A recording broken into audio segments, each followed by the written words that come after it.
After the end of the Second World War, the shock of the atom bomb left the world divided between pride in progress and despair over its consequences. In 1945, George Orwell published an article in which he correctly predicted what later became known as mutually assured destruction. Now, on historyradio.org, we present a reading of that article. The voice is that of a modern reader.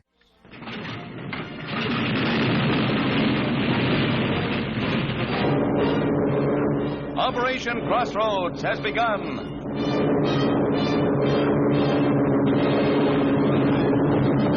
Secretary Forrestal tensely watches the atom plane's approach to Bikini and the fateful $70 million test. On this bombardier rests in large degree success or failure. Crew members are tense. Signals start.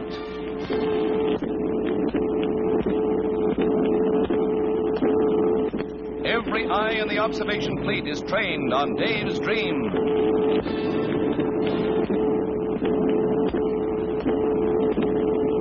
The bombardier's supreme test is at hand as the bomb bay doors open.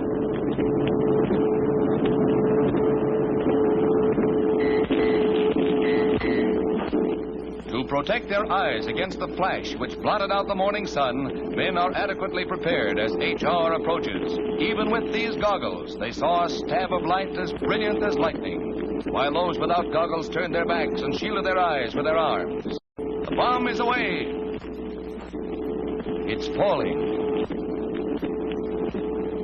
The seconds tick away.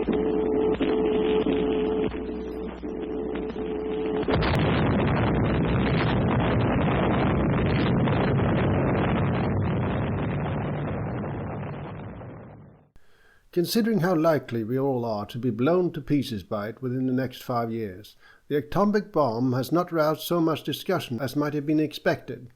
The newspapers have published numerous diagrams not very helpful to the average man of protons and neutrons doing their stuff, and there has been much reiteration of the useless statement that the bomb ought to be put under international control. But curiously little has been said, at any rate in print, about the question that is of the most urgent interest to all of us, namely, how difficult are these things to manufacture? Such information as we, that is the big public, possesses on this subject has come to us in a rather indirect way, apropos President Truman's decision not to hand over certain secrets to the USSR.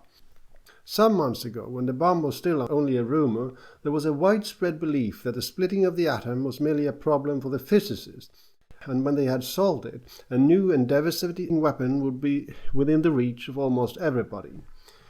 At any moment, so the rumor went, some lonely lunatic in a laboratory might blow civilization to smithereens as easily as touching off a fireworks.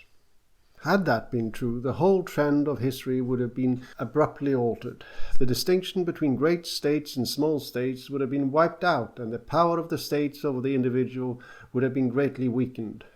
However, it appears from President Truman's remark and various comments that we have made on them that the bomb is fantastically expensive and its manufacture demands an enormous industrial effort, such as only 3 or 4 countries in the world are capable of making.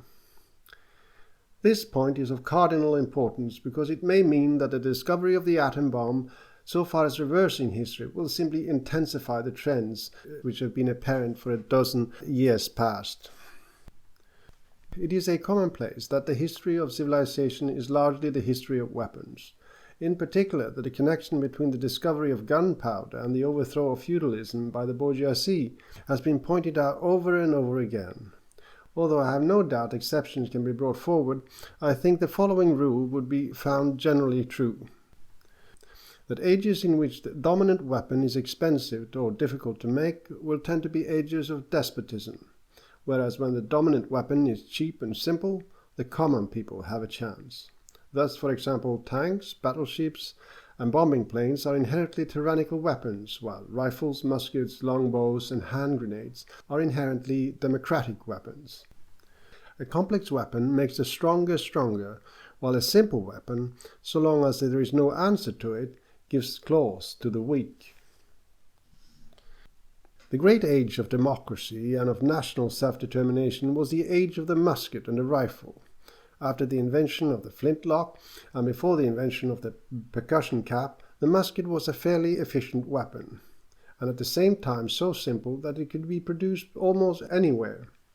Its combination of qualities made possible the success of the American and French revolutions and made a popular insurrection a more serious business than it would have been in our own day. After the musket came the breech-loading rifle. This was a comparatively complex thing, but it could still be produced in scores of countries, and it was cheap, easily smuggled, and economical of ammunition. Even the most backward nation could always get hold of rifles from one source or another, so that the Boers, burglars, Abyssinians, Moroccans, even Tibetans could put up a fight for their independence, sometimes with success. But thereafter, every development in military technique has favored the state against the individual, and the industrialized country against the backward one. There are fewer and fewer foci of power. Already in 1939, there were only 5 states capable of waging war on a grand scale, and now there are only 3, ultimately perhaps only 2. This trend has been obvious for years and was pointed out by a few observers even before 1914. The one thing that might reverse it is the discovery of a weapon, or to put it more broadly, of a method of fighting, not dependent on huge concentrations of industrial plant. From various symptoms one can infer that the Russians do not yet possess the secret of making the atom bomb. On the other, the consensus of opinion seems to be that they will possess it within a few years. So we have before us the prospect of 2 or 3 monstrous superstates, each possessed of a weapon by which millions of people can be wiped out in a few seconds, dividing the world between them. It has been rather hastily assumed that this means bigger and bloodier wars, and perhaps an actual end to the machine civilization. But suppose, and really this is the likeliest development, that the surviving great nations make a tacit agreement never to use the atom bomb against one another. Suppose they only use it or treat of it against people who are unable to retaliate. In that case we are back where we were before, the only difference being that power is concentrated in still fewer hands, and that the outlook for subject people and oppressed classes is still more hopeless. When James Burnham wrote The Managerial Revolution, it seemed probable to many Americans that the Germans would win the European end of the war, and it was therefore natural to assume that Germany, and not Russia, would dominate the Eurasian landmass, while Japan would remain master of the East Asia. This was a miscalculation, but it does not affect the main argument, for Burnham's geographical picture of the New World has turned out to be correct.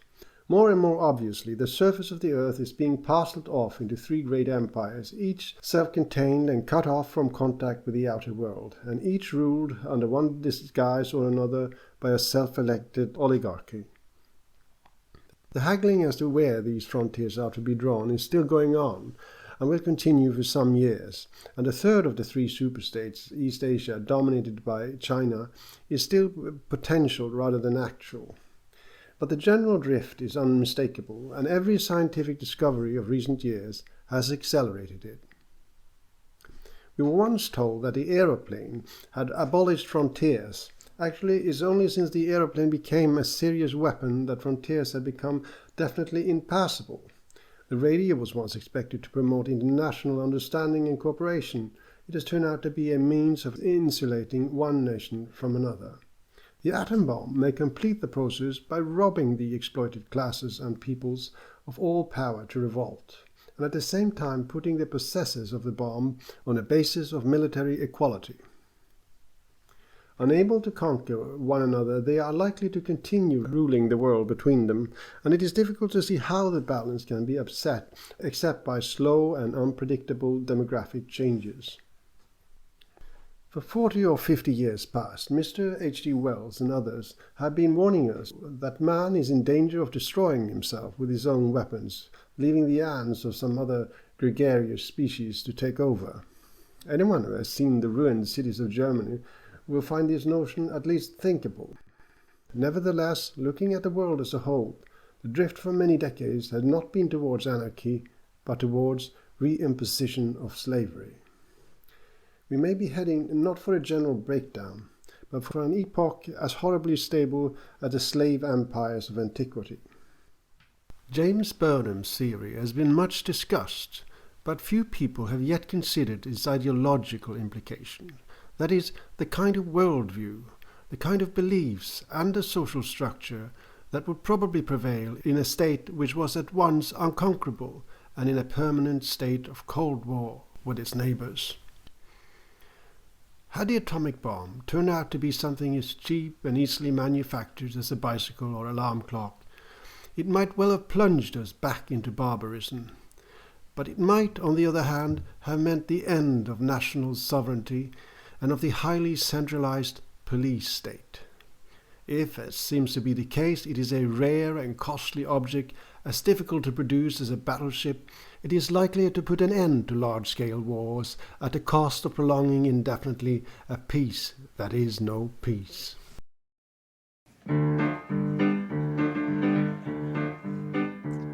First we got the bomb, and that was good, 'cause we love peace and motherhood. Then Russia got the bomb, but that's okay, 'cause the balance of power's maintained that way. Who's next? France got the bomb, but don't you grieve, 'cause they're on our side, I believe. China got the bomb, but have no fears. They can't wipe us out for at least 5 years. Who's next? Then Indonesia claimed that they were gonna get one any day. South Africa wants two, that's right. One for the black and one for the white. Who's next? Egypt's gonna get one too, just to use on you know who. So Israel's getting tense, wants one in self-defense. The Lord's our shepherd, says the psalm, but just in case, we better get a bomb. Who's next?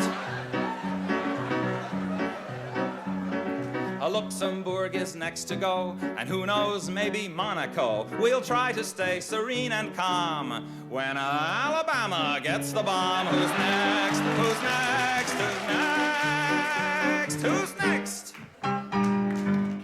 You have just heard a reading of George Orwell's 1945 article, You and the Atom Bomb. The voice was that of a modern reader.